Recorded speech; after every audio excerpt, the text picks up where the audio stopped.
Hey, it's Clay Trader, and this will be a video chart on ticker symbol FCX. We will take a look at the 15-minute time frame. Real quick, what do I mean by 15-minute in case maybe you're new to charts?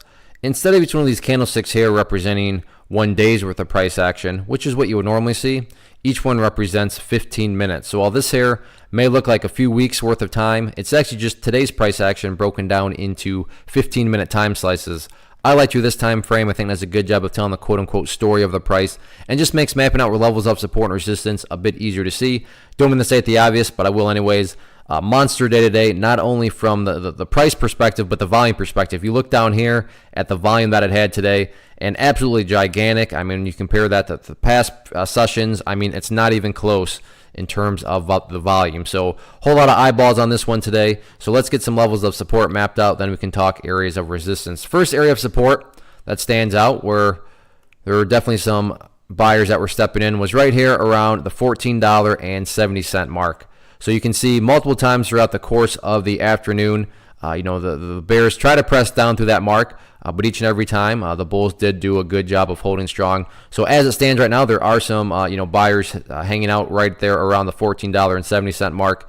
That's also going to be a level that the shorts are watching, because if they're thinking they want to get some sort of quick little scalp to the downside, any sort of break of 1470 should produce some sort of pullback. Now I'm not saying 1470 fails and this thing's headed down to $13 again. Not saying that. I'm just talking about more of a shorter term trade. So 1470,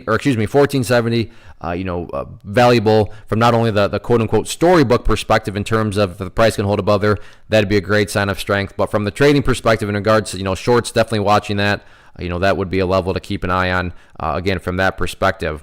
Next level of support after that $14.70 mark, down here at that point, which sits at $14.40. So shorter term wise, 1470, 1440, those two nearer term levels of support.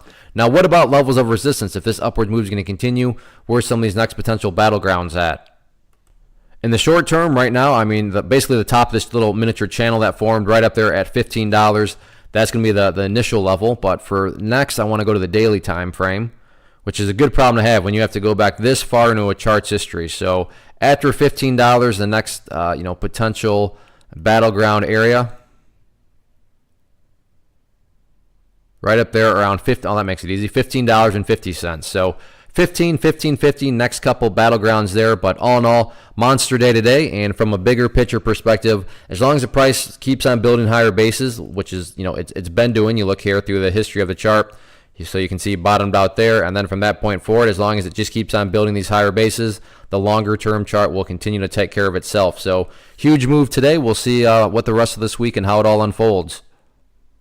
One of the biggest questions that I get is, hey Clay, how do you find the stocks that you trade? So what I've done is put together a free resource guide where I talk about the tools that I use to locate stocks that I find interesting and think may have potential. So if that sounds like something that could add value to you as a trader, then click on the image that is up on the screen right now and I will email you the guide. The guide itself is very short and to the point, and best part, it's completely free. Thanks for watching the video. Let me know if you have any questions.